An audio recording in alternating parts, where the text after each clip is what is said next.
छोटा ढाबा। लोगों की सोच की वजह से हमारे घर की स्थिति खराब हो गई।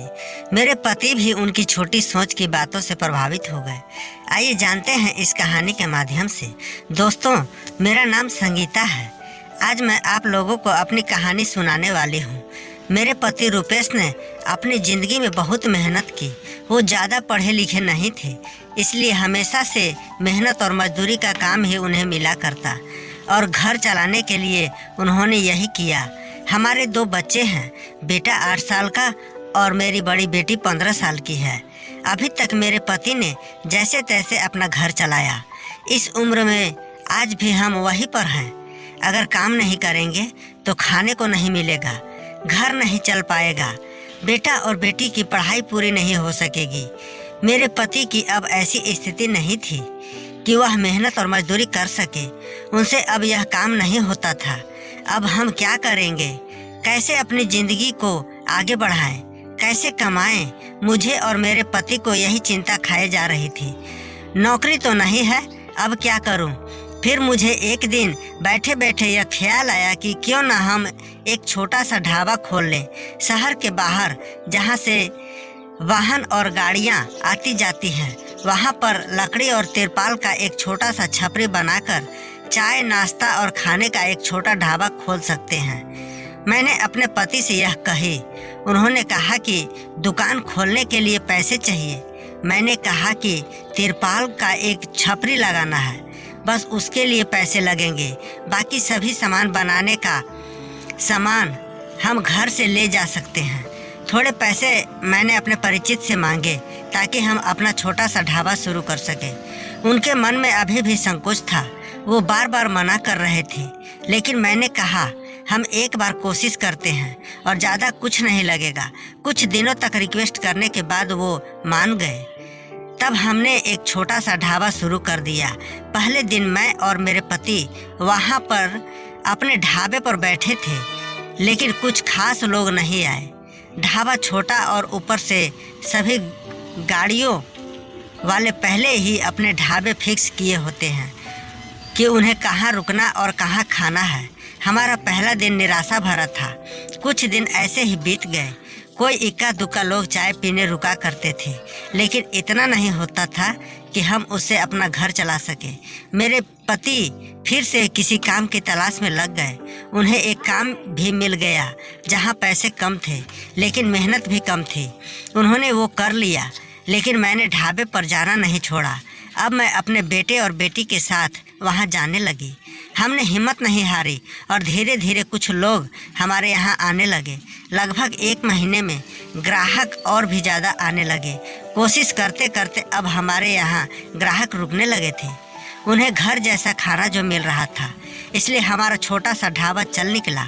मेरे पति जितना कमाते उससे ज़्यादा अब ढाबे से कमाई होने लगी। देखते ही देखते हमने जो छोटा सा ढाबा खोला था उससे हमारी आर्थिक स्थिति में बहुत सुधार हो गया। जो कर्जा लिया था वह भी उतर गया। हमें एक नई उम्मीद मिल गई कि सब कुछ अच्छा चल रहा था। ढाबे को खोले लगभग 6-7 महीने हो गए थे। हमारे चेहरों पर रंगत आ गई थी, लेकिन फिर ऐसा कुछ हुआ जिसके बारे में मैंने सोचा भी नहीं था। एक दिन घर से जब हम लोग ढाबे के लिए जा रहे थे, तब मेरे पति कहते हैं, ढाबा आज से बंद, कोई भी अब वहाँ नहीं जाएगा। यह कहते वक्त वो बड़े ही गुस्से में थे, जैसे हमने ढाबे खोलकर कोई गुनाह कर दी है। ऐसा गुस्सा उनके चेहरे पर आज तक नहीं देखा था। मैंने बोला, क्या हुआ?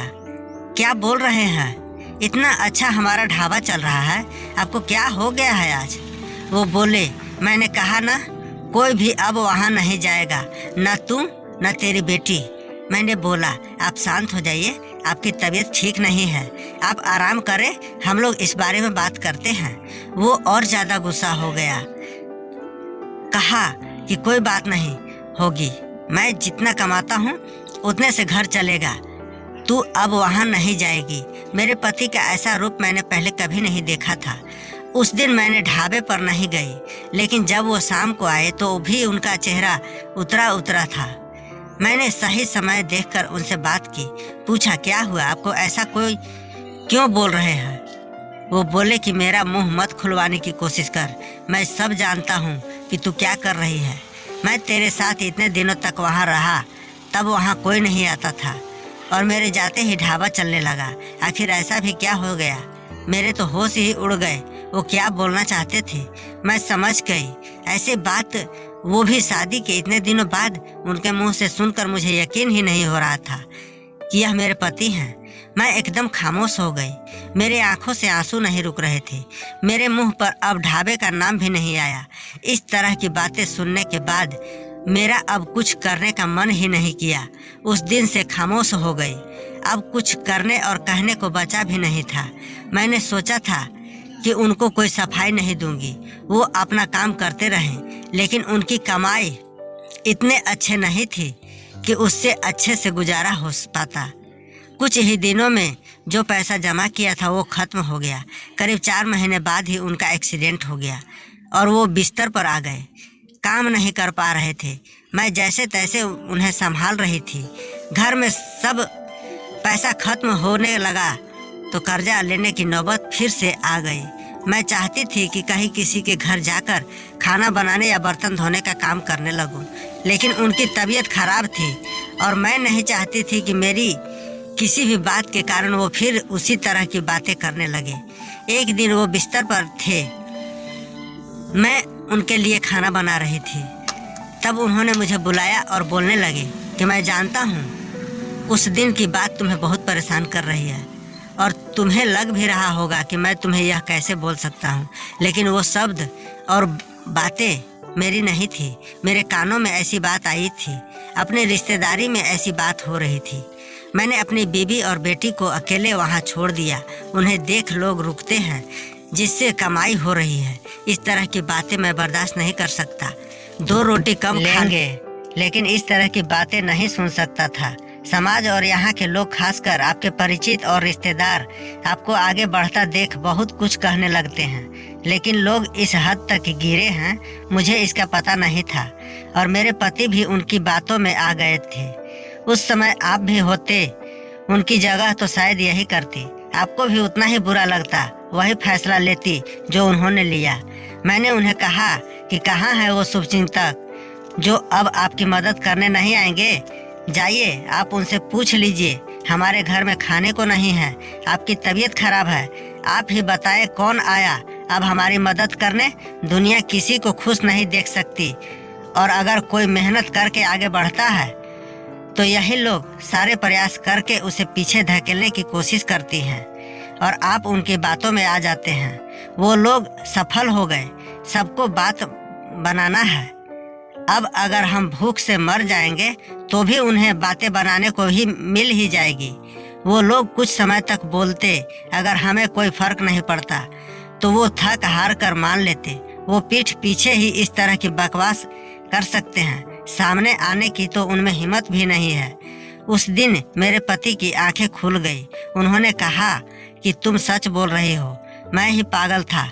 लोगों को सफाई देने और उनके आगे अच्छा बनने में अपना नुकसान करा लिया। जब हम गलत ही नहीं हैं तो हमें सफाई क्यों देना, क्यों डरना। मुझे माफ कर दो, हमें बदलना होगा अपनी सोच, और अगर नहीं बदले तो हमें क्या, हमें अपने कर्म करते रहना चाहिए। क्या अब हम फिर से कुछ कर सकते हैं? मैंने कहा अभी भी देर नहीं हुई है, हम अब भी कर सकते हैं। मेरे पति बोले मैं भी अब तुम्हारा साथ दूंगा अगर तुम चाहो तो। मैंने हाँ कहा और फिर एक बार कोशिश की। थोड़ी मुश्किल हुई, लेकिन धीरे धीरे गाड़ी फिर पटरी पर आने लगी। आपको हमारी यह कहानी कैसी लगी कमेंट करके ज़रूर बताएं। इसी तरह की अच्छी कहानियाँ आप यहाँ पढ़ सकते हैं। पूरा वीडियो देखने के लिए आप सभी लोगों को बहुत बहुत धन्यवाद।